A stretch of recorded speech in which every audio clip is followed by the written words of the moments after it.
And now we bring on Philadelphia's #1 hockey beat writer. It is Charlie O'Connor. Chuck, before we get started, I just need to know your thoughts on the game and the any comments that stood out from post-game availabilities. Yeah, I just think, I mean, the fact that I'm here already tells you that it was pretty short, which I guess you could probably guess based on the way this game went. Yeah. Like, there isn't really a heck of a lot to analyze in this one, I would say.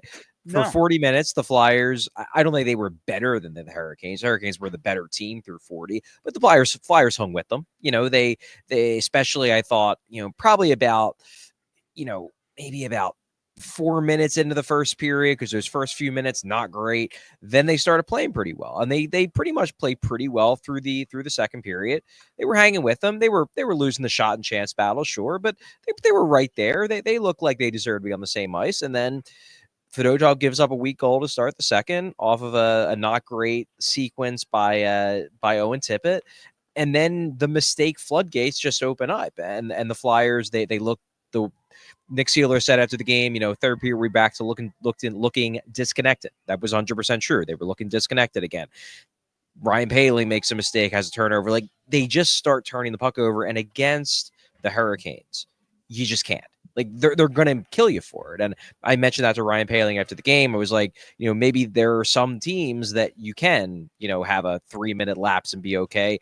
I'm guessing the Carolina is just one of those teams. He's like, absolutely. Yeah, Carolina, if they're just too good. They're too good. And there are some teams that are just too good. And that's basically what happened here. The Flyers are very clearly an imperfect team. And they can't.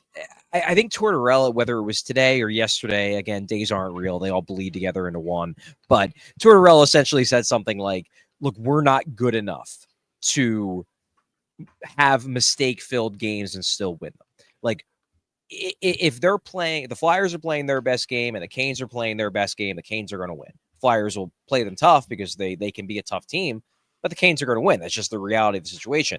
But when the Flyers start making mistakes, then they make it easy for teams like Colorado, for teams like Carolina. And that's what we saw over these last two games, that when the Flyers are playing tough and when they are avoiding the glaring backbreaking mistakes, they can do what they did in the first two periods. They can hang with them and then hope they get a bounce, and maybe you steal a point, maybe you steal two.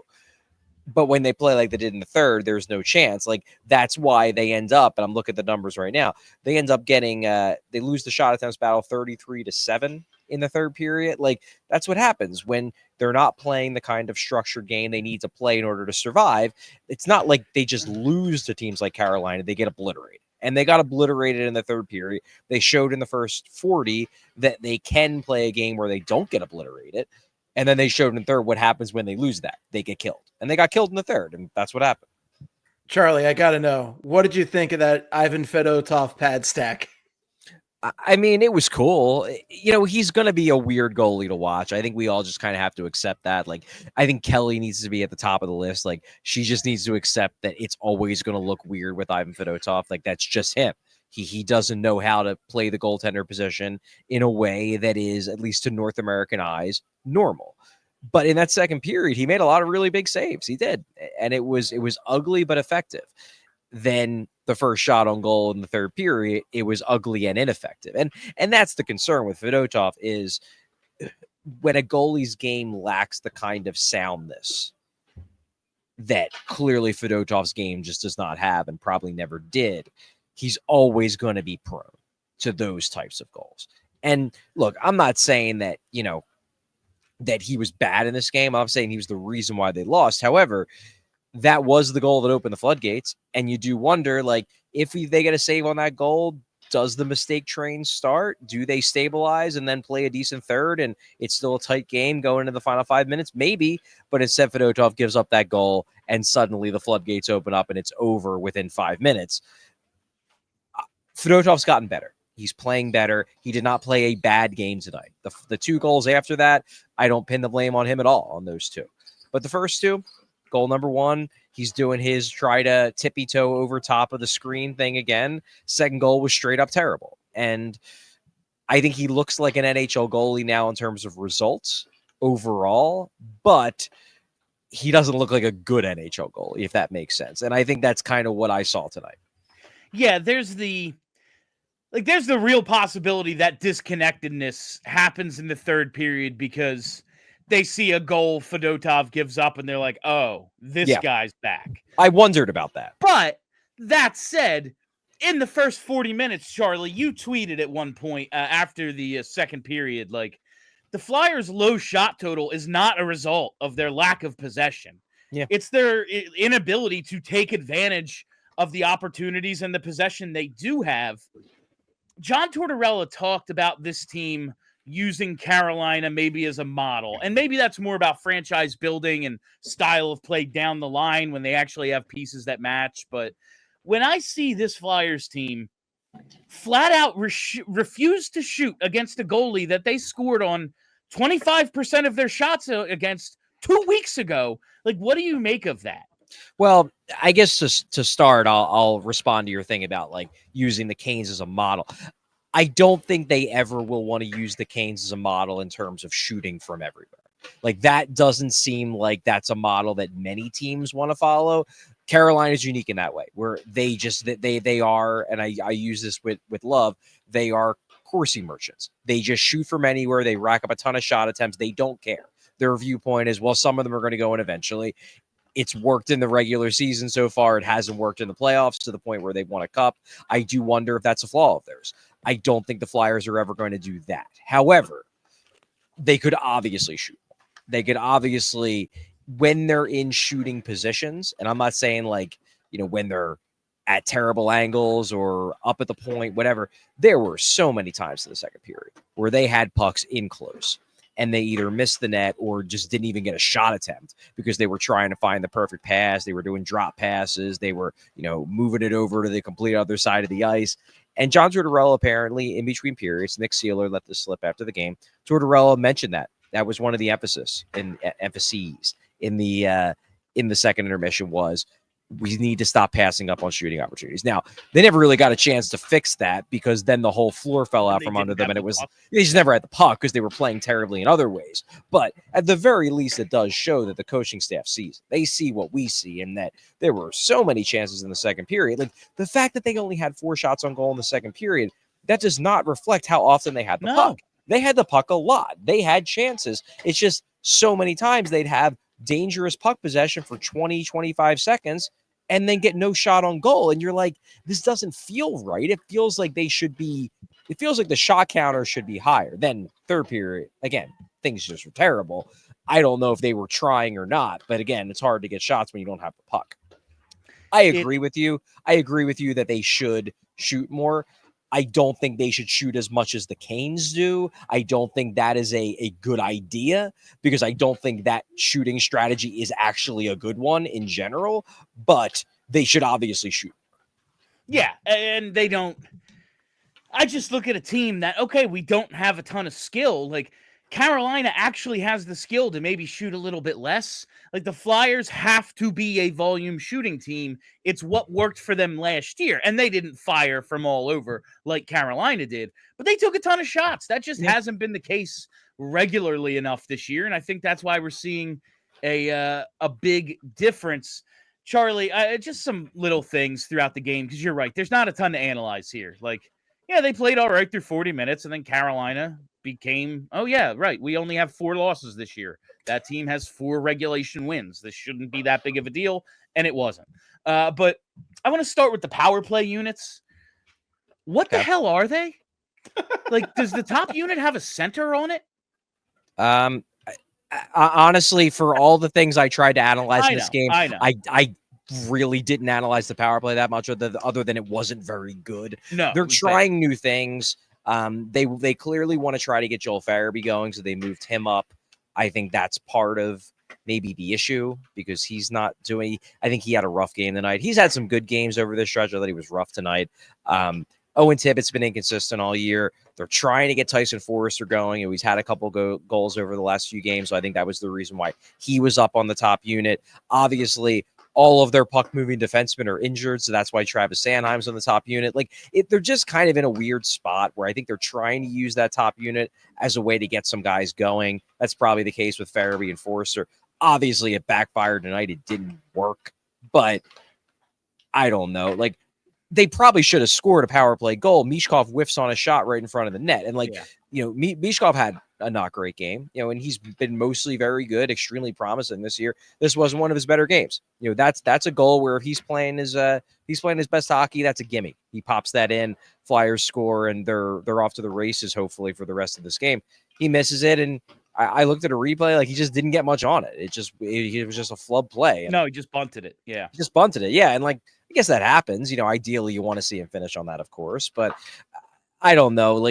They're trying to get guys going. The power play hasn't been great. It's still been better than last year, so I'm not ready to bury the thing. Oh, yeah. But the personnel, I'm pretty sure on the top unit was Sanheim, Michkov, Konechny, Farabee, and Forster. Yeah. And I just didn't name a center. And granted, they don't have any centers who belong on the power play, but you'd think you'd need one. Is Morgan Frost ever going to get out of jail in that regard? That is something I want to ask is Morgan Frost and the lineup as a whole. We see today, there are 4 injured players all day today. Andre not even on IR, but the other guys we've seen are practicing. York not wearing a non-contact jersey. It feels like this kind of game, this sort of loss, is a good opportunity to just hit reset on all sorts of things. Do you believe that might be coming? Maybe Morgan Frost, maybe Cam York, whatever. Now we hit reset and start again. I think this would be a good time to get Frost back in the lineup. Yeah, especially because they're playing against a team in Colorado that should give him the space to do what he wants to do with the puck. Chicago's not a team that is going to be. Did I say other team name? You said Colorado, but that's okay. Sorry. My head's spinning. There's been a lot of friggin' hockey over the last few weeks. Yeah, Chicago. They're playing Chicago on Saturday. They're not a very good team. They don't play very good defense. It's probably a good team to get Frost back in the lineup against because there will be space on the ice for him to make plays, and obviously that's his entire game.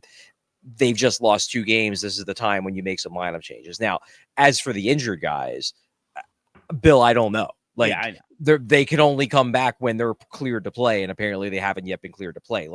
The fact that we got all day-to-day designations for all 4 was kind of a joke. Cool. We're all day-to-day, I guess, technically in this world. So do you think that a couple of them are going to come back? At least one of them is going to come back for Saturday. Maybe that would certainly help. They certainly could use them, but in the end, that's a decision that's going to be made by the Flyers training staff. Now, Frost is a decision that's going to be made by the Flyers coaching staff. And to me, this is the perfect opportunity to get him back in against a not so great team in Chicago that doesn't play good defense, and hope that he can start to get it going. And then you can add him back onto the top power play unit. Then you have a center on that unit. But in the end, that's going to be up to John Tortorella. I don't know what he's going to do. He's John Tortorella. Charlie, just something stupid that happened early in the game that I wanted your take on. Michkov appeared to kick Kochekov's water bottle. Yeah, that was funny. At a defenseman carrying the puck, though. He was receiving the pass, I believe, from Kochekov in the far corner. Should that be a penalty? Well, I would think if the refs, I don't know the exact rules here. Bill, you can't do this where you ask me rule details out of the blue. If you're going to ask me rule clarification, you got to give me a chance to look at the rule book. If I had to guess, I would guess that if the referee or the official deems that it was done intentionally and it also knocks the puck off the guy's stick, I would think that they could probably call delay a game if they really wanted to. I love the idea that Michkov is galaxy branding this whole thing and trying to use props to force turnovers. I do not know the exact rule. I know, Charlie. It was honestly just something funny that happened, and the Flyers didn't do anything in this game for me to ask you about. So we talked about Fedotov's pad stack. Show's over. It was funny. I have you first, Charlie. The NHL rule book under guideline B subsection 12. Could you please tell me? Obviously, is he taking notes from Scott Hartnell? Is that what's happening here? Honestly, that's what it reminded me of. Was Hartnell's glove throw, and I know he did get a penalty for that, but that's his own equipment, and you can't argue he didn't do it intentionally. So it's just I don't know. Anyway. Charlie, before we do stars, is there anything else you think is important to talk about from this one? Well, I thought it was interesting. John Tortorella did.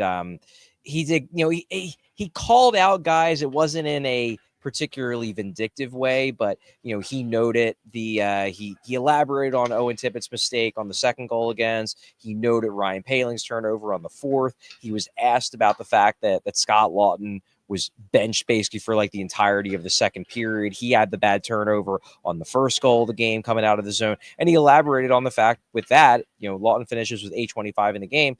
And Tort straight up said, he's like, look, I need better from Scott Laughton. Scott Laughton is a leader on this team. And we spent all of our pregame meetings talking about not playing East-West, avoiding turnovers. And then on the first shift of the game, he goes East-West and has a turnover that ends up in the back of the net. He's like, I need our leaders to set the example. And he set the exact opposite example, based on what we talked about pregame. He's like, I felt like I had to pull back on his minutes. And then it wasn't the only mistake he made in the first period. So it was actually a relatively eye-opening short press conference with Tortorella because he was pretty forthcoming and not like he was frustrated. They obviously lost the game, and this was a game that felt winnable after two periods, but he wasn't in one-word answer, John Tortorella. Scott Laughton after the game was in one-word answer, Scott Laughton, because he was obviously frustrated that, he didn't have a good game and then didn't get a lot of ice time. Fair.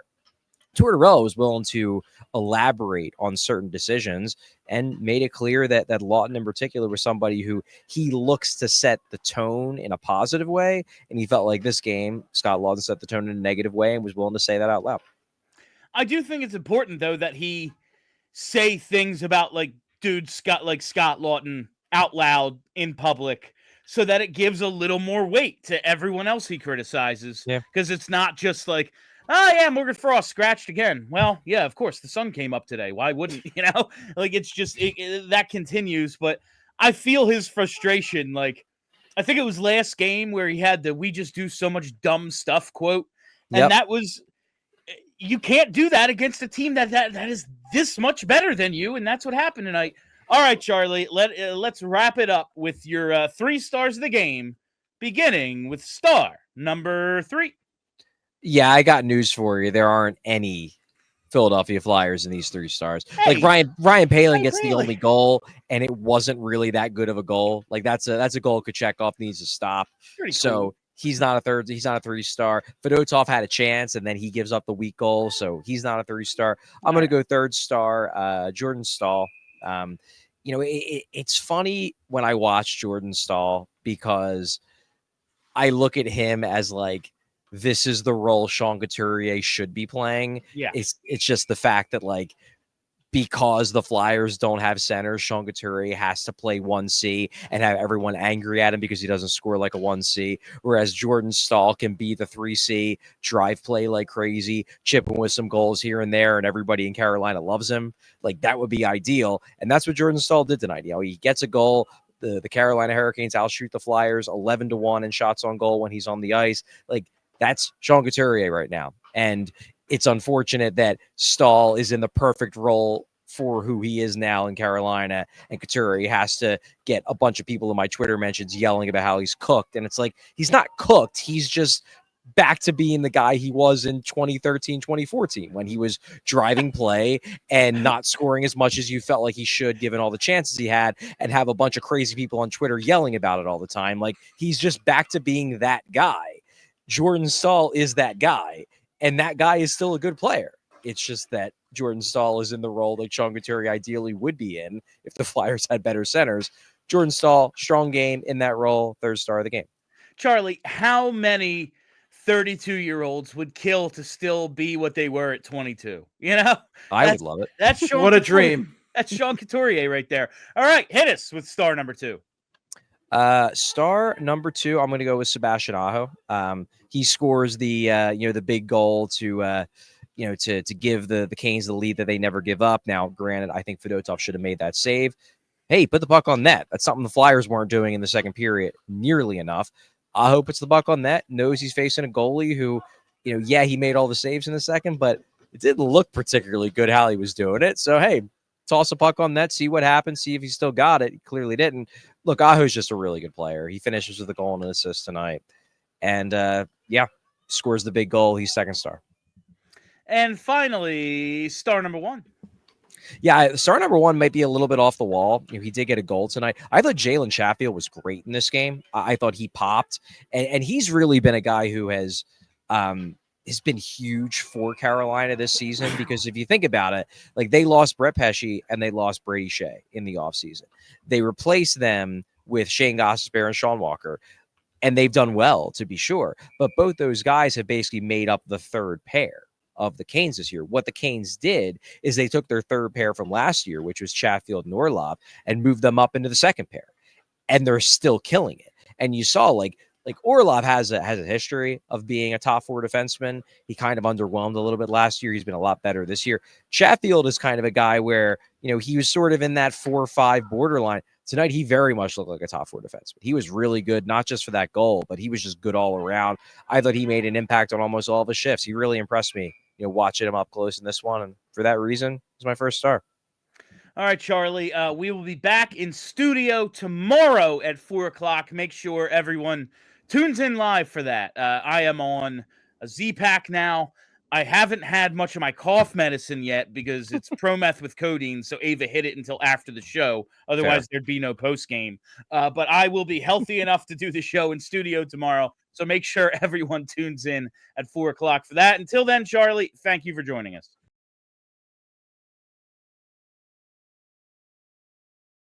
We all silly like the mayor.